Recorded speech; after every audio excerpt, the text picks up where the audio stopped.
Let's go to our reporter Phil Pennington, who is in Kaikoura and joins us now. Phil, I was listening to you from downtown Wellington at about 1 or 2 in the morning this morning.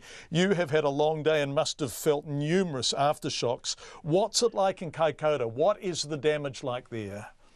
Well, good evening, John. Yeah, it's been a long day, but not as long as for some. And as you can see, we're actually on the shore of Kaikoura. We've just had an aftershock here. It's a beautiful scene, but it certainly made us flinch with that aftershock. It's not the worst that we've felt today, though.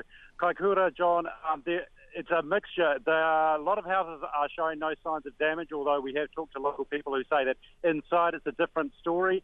Many of the timber and iron houses, they've stood up fairly well. We did fly over earlier over Elms Homestead. That's the homestead that's been completely flattened. We weren't able to see it from the ground, but from the air, the iron is simply lying flat. The masonry, the bricks are flat, and I understand that somebody died there. The other houses around it are still standing. So that is the worst damage in Kaikoura.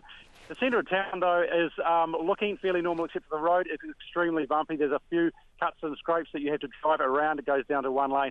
And there's hundreds and hundreds of people in Hospital Park up by the medical centre, John. A lot of people dazed, a lot of people bewildered. Down here, a lot quieter. Down at the shops, every single shop is closed except for the dairy. The woman in there, she was too stressed out to talk to us. So Phil, one presumes of the hundreds of people who have gathered around the hospital, many of them would be tourists. It's the beginning of the tourism season, right? The summer peak season, and of course many of them are. Yeah, and the whale watching is so popular and so memorable, and so they can't get out, can they? I mean, they're stranded there, and they must just be utterly bewildered, as you say.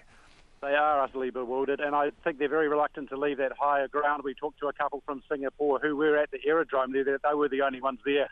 They were hoping to get out.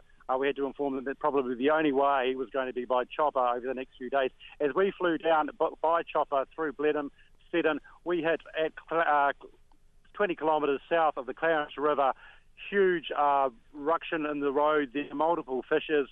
There was a jump in the road, I would estimate, of 3 metres, where the north and the south no longer meet properly. The rail line, similarly, straight after that, a huge slip over the road, right over State Highway 1, possibly 300 metres wide. And the rail line, John, had been torn as it came out of a tunnel by that slip. So it was like a ribbon that extended down from where it had been, from the tunnel down onto the rocks and the seaweed down below the slip. That was just one slip. We came across multiple ones. That was probably the biggest, but multiple ones. So it's completely cut off Kaikoura from the north. We understand, though, we've not been able to go to the south. It's also completely cut off from the south. And we have been to the west, John, and it's completely cut off from there as well. Phil Pennington live from Kaikoura, which is, as he said, an island entire of itself at the moment. Unless you have a helicopter, you can simply not get in or out.